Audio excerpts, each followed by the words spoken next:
The Nintendo Switch 2 has a lot of great things that's going for it when it comes to the game lineup for this year. When it comes to the system itself, the Pro Controller is one of the best Pro Controllers that I've ever used in my life. The profile, the thinness of the system, the Joy-Cons, those are bigger and better. The smooth gliding sticks, there's so many great things. But I would say if there is one thing that I don't think it's getting overlooked, but people need to know about, especially if you have not purchased a Nintendo Switch 2 at this point, is that the backwards compatibility is worth getting a Nintendo Switch 2 alone, in my opinion. Not even talking about the new big games that are coming out. Obviously, Mario Kart World is incredible. There's going to be Donkey Kong Bonanza, Metroid Prime 4, the Nintendo Switch 2 edition. You've got Pokemon Legends ZA Nintendo Switch 2 edition, some exclusive DLCs for different games like Kirby and the Forgotten Land, and more that's coming out. But the biggest thing for me, or at least one of the biggest features and one of the best things that Nintendo has ever done, in my opinion, is the backwards compatibility.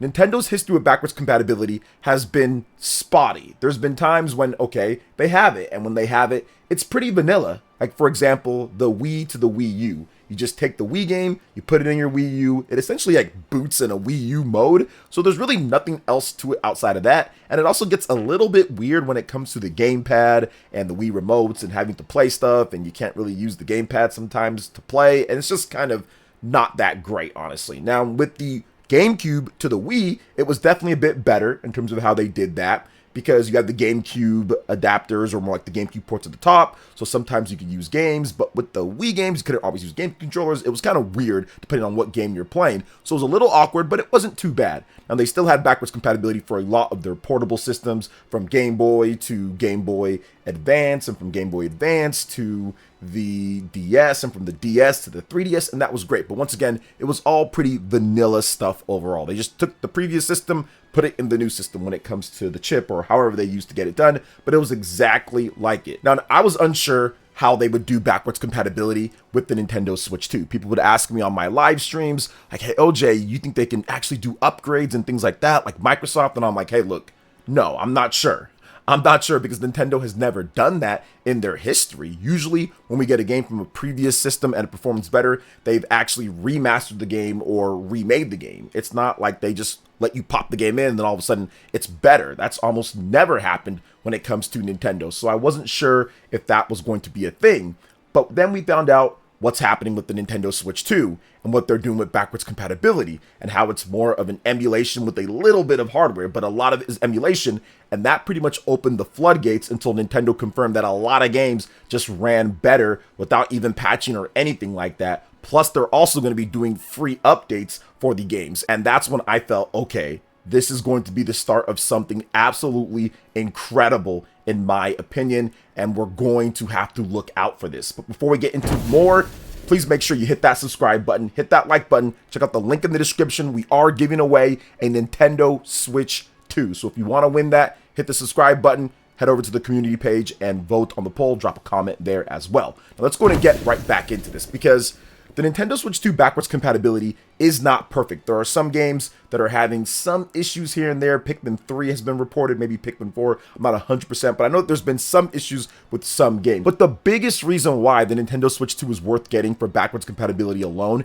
is because it fixes the main issue that pretty much everyone, when it comes to reviewers and people who had the system, I was there. I covered the Nintendo Switch 1 from start to finish, from the NX all the way to this point. And the main issue was frame rates in games. Frame rates and performance was the main issue with a lot of Nintendo Switch 1 games. And Nintendo's Switch 1 games, they made some of the best titles in recent history. Nintendo has a huge treasure trove of incredible Nintendo Switch 1 games, and a lot of them didn't have any performance issues, like Super Smash Bros., for example, or another game like Splatoon 2. That didn't really have a lot of performance problems or anything like that. However, there were a number of games that were, and a lot of these high-quality first-party titles run much better on the Nintendo Switch 2 without a patch even needed, although Nintendo is providing patches for games to run better and take advantage of the hardware of the Nintendo Switch 2 with free updates and even Nintendo Switch 2 editions of games where you can rebuy them on the Nintendo Switch 2 if you want, or upgrade them for a price, which we'll talk about in just a bit, and even some paid updates from third-party developers as well. So there's a whole gambit of ways that the Nintendo Switch 2 can take advantage of these older games or a game that's coming out and enhancing it for the system as well. So games that were already good, even without those enhancements, now become essentially incredible overall because you're removing the main issues with a lot of those games. So let me give you some games that essentially feel like new titles. So if you maybe skipped the Nintendo Switch 1, or even if you have a Nintendo Switch 1 and you missed out on some of these games feel so great to play now on the Nintendo Switch 2, which is why I say this backwards compatibility, it's worth getting the system for alone, because there's so many incredible games that were held back by some of the frame rate issues that I dropped myself, because I'm like, oh man, I can't believe we're having issues at this point. Maybe we should just wait. Maybe something will happen. And a game like Echoes of Wisdom is the one that comes to the top of the list because that game just came out. But the main problem with that game was the frame rate in the open world just created a jarring experience for me, especially when you're trying to fight enemies and then you also have the different echoes that you're making. It just makes it to where, yes, it's very playable, and sometimes it does run at 60 when you go into the caves and stuff, but the gameplay when it goes to the overworld was just an issue for me when it comes down to it. The inconsistency, it didn't gel with the graphics and the world and the style that the game is. It felt like it should have just ran better than it did. And now on the Nintendo Switch 2, you can get Echoes of Wisdom. Even if you're not into Mario Kart or if you're not into Donkey Kong Bonanza, you can pick up Echoes of Wisdom and play it on the Nintendo Switch 2 like it's a brand new game, and it's going to perform and look awesome. Another game that was much maligned by myself and many other people on the internet is Pokemon Scarlet and Violet. Now we have a huge lot of DLC and the game that you can go through, and it performs perfect because that also got a free update from Nintendo. Upscaled 4K DLSS overall. You've got 60 frames per second. You can check out the Teal Mask DLC and the other DLC part, and you'll have no issues whatsoever. You can finally go into water areas. There's way more Pokemon spawning. You can shiny hunt better. There's so many different things now that the performance of the game that was so held back, or more like just botched, really it was kind of botched from the Pokemon company. It should have ran better on the Nintendo Switch 1, but not on the Nintendo Switch 2. You're essentially getting, once again, that free update, and you're getting it running and looking better than ever. Another game that essentially didn't get any patch or anything was Bayonetta 3. That was a game that I really enjoyed on the Nintendo Switch 1, but there were issues with the frame rate in that game, and it runs so much smoother now to where you can execute all your combos, no problem. You can pull out the demon slave attacks. It just runs, looks, performs better, and it's just more of a joy to play. Although it's really good, it's so much better, and the main issue that a lot of people had in that game was the performance of it. Now, unfortunately, it doesn't have the actual patch, so the frame rate and the DLSS and getting that is not up to snuff. Looks a little fuzzy here and there, especially if you play in portable mode, but it runs so much better, and for that type of game, you want to have 60 frames, and it gets that done, no patch needed at all. Another game, no patch needed at all, is Hyrule Warriors Age of Calamity. This was another debacle-ish level game. It sold really good. It's actually the best-selling Warriors game of all time, but Hyrule Warriors Age of Calamity had so many issues on the Nintendo Switch 1, and while it's not at 60 frames per second because there's a 30 frames per second cap on the Switch 1 version, it runs at a locked 30 with no issues. And honestly, that is significantly better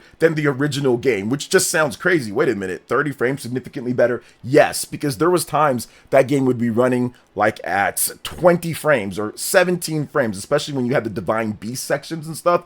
It was terrible. Or even in the Zora's Domain, where I tested out gameplay, it was terrible there as well. It would be running so bad with the rain and all the enemies, and now you can play it locked at 30 and not have any issue. Now, I'm hoping that they actually release a free update closer to Age of Imprisonment. I think that'd be pretty cool. But the craziest thing is that people still enjoyed, played, and loved Hyrule Warriors Age of Calamity. It was like my favorite game released that year, and it was terrible when it comes to the frame rate. The two-player mode slowed down to a crawl. Sometimes I think single-digit frame rate at times when I was playing that game with my brother. It was just wild to think about, and now it's pretty much all fixed at this point, just awaiting that 60 FPS patch. Now you look at third-party games like Trials of Mana, No More Heroes, all of these games run smoother and better in their uncapped parts overall. This is something that creates, like I said, an instant backlog of better playing games, of fantastic games that really the biggest issues. Now, there's some other things with some of these games, design-wise and stuff like that, but the biggest issues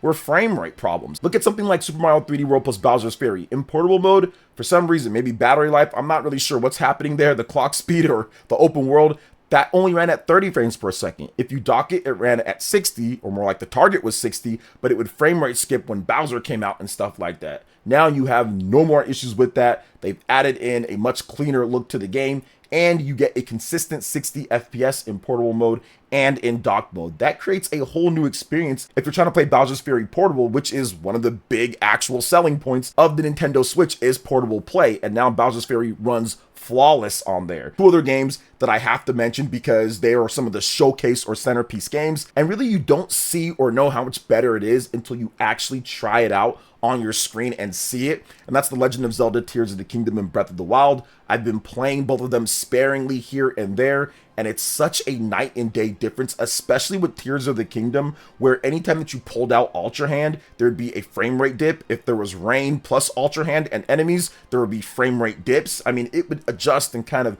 go back, and it would do its best. They did a good job of making it run the way that it is, considering the complexities of that game. But not at this point, it's so silky smooth and so, I would say, fun to go through and not have those issues. The Sky Islands to the main ground to the underground area, the depths, it's just incredible. The game looks so much better visually now. They've upped the resolution so much, so it's crisper and nicer to look at. So Tears of the Kingdom and Breath of the Wild, if you skip the Switch 1 or you stop playing those games, it's so much better to go back into these games and play them, or even check out Master Mode on The Legend of Zelda Breath of the Wild on the Nintendo Switch 2. So to me, all of these examples, plus a bunch of other games as well, make the Nintendo Switch 2 a system that almost becomes like, wait a minute, even if you're not super crazy about whatever's launching right now, the instant backlog of games has impressed me so much. There's times I'm sitting down and thinking, okay, what am I going to play? What do I want to test out next? There's so many games that I want to go back to and play and experience it, if only if they ran better. And I said that when those games came out, but now they actually do. So it's fantastic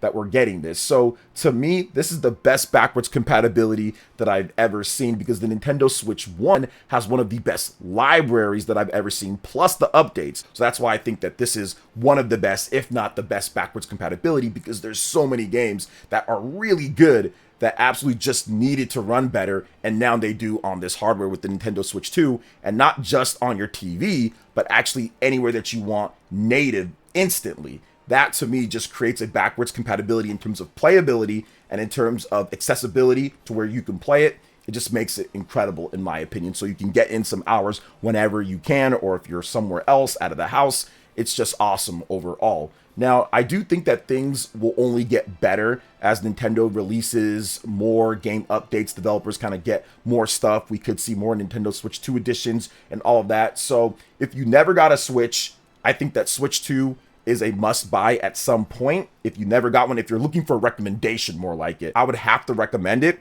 because of everything that I talked about with the backwards compatibility. Obviously, if you had a Nintendo Switch and you went through the generation and you played the games, you saw what I was talking about overall. So I'm pretty sure Switch 2 is going to be on your list to buy at some point. And then, of course, if you're just someone who wants to be able to experience all of that in better quality and played those games before, plus you're excited for the new games, Nintendo Switch is a good bet for you as well. So I do think that overall, if you look at it, everything that it offers with the backwards compatibility, it's not 100% perfect like I talked about before. There are some issues with some games, but this backwards compatibility absolutely blows away everything Nintendo's done in the past, and I cannot wait to test more games and play more stuff and check out more things. And developers are now starting to release updates for their games. No Man's Sky got an update on the Nintendo Switch 2 that makes it run and look better. We also have Fantasy Life that also got further improvements and updates for the Nintendo Switch 2, so it's only going to get better as time goes on. But what do you guys think about the backwards compatibility for the Nintendo Switch 2?